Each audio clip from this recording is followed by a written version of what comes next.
Now we'd like to show you how to take away a whiplash. A whiplash, and we'll find out if you got one, because many of you might be living with a whiplash and you don't always get it from car accidents. You might be living with one, don't even know you have it because you've simply learned to live with the back in this posture. But when there's a whiplash, the back will often take on a little strangeness in appearance. It'll come in this way, and there'll be an area here, not right at the top of the hump, but about 1 or 2 down. There's a little soreness that never feels quite right, but you learn to live with it. It's out here, and it's out in the lower back, usually about the belt line or a little bit lower. And when those 2 places are both out, the back always feels kind of stiff, never quite flexible enough, not with the mobility that you want. So what we're going to do is take that out with this maneuver to pull whiplash injuries, even if they're 10 and 20 years old, to break the lock of the bones so the whiplash is let go. So I'm going to ask our model to turn around.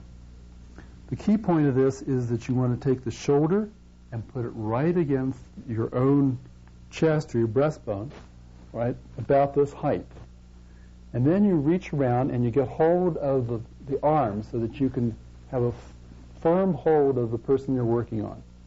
Now, notice I'm bending down to get my height even with the model, and I'm going to lift with my legs, not lift with my back or my shoulders, but lift with my leg.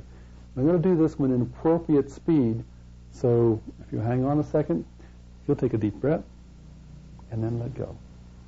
And it's a sudden move up, and then you bring the person down, but don't just dump them down. In other words, if they come down so hard on the heels, they'll throw something else in their back.